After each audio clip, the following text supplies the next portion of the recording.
ముక్కోనపు one day series లో భాగంగా India Sri Lanka జట్ల మధ్య సోమవారం దంబుల్లా వేదికగా జరిగిన మ్యాచ్ అనంతరం చోటు చేసుకున్న వివాదం మరింత ముదురుతోంది. సూపర్ ఓవర్లో శ్రీలంక విజయం సాధించిన అనంతరం భారత యువ సంచలనం వైభవ్ సూర్యవంశీ, శ్రీలంక ఆటగాడు విసిన్ హలంబగే మధ్య జరిగిన వాగ్వాదం సంచలనం సృష్టించింది. కాసేపైతే ఇద్దరూ మైదానంలోనే కొట్టుకునేవారు. ఇందుకు సంబంధించిన వీడియో సోషల్ మీడియాలో వైరల్ గా మారిన సంగతి తెలిసిందే.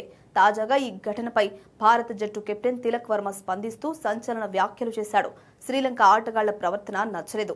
మ్యాచ్ అనంతరం జరిగిన మీడియా సమావేశంలో తిలక్ వర్మ మాట్లాడుతూ, నేనెవరికీ ఉపన్యాసాలు ఇవ్వడానికి ఇక్కడ లేను, కానీ 15 ఏళ్ల చిన్న వయసున్న వైభవ్ సూర్యవంశీతో శ్రీలంక ఆటగాళ్లు వ్యవహరించిన తీరు నాకు అస్సలు నచ్చలేదు. అసలు అక్కడ ఏం జరిగిందో నాకు పూర్తిగా తెలియదు, కానీ ఒక విషయం మాత్రం ఖచ్చితంగా చెప్పగలను.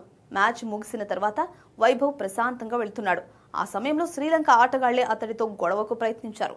ఇది క్రికెట్ కు అస్సలు మంచిది కాదు.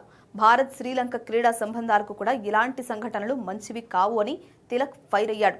ఈ మ్యాచ్ కూడా చివరి వరకు హోరాహోరీగా సాగింది. కానీ దురదృష్టవశాత్తు మేము సూపర్ ఓవర్లో ఓడిపోయాం.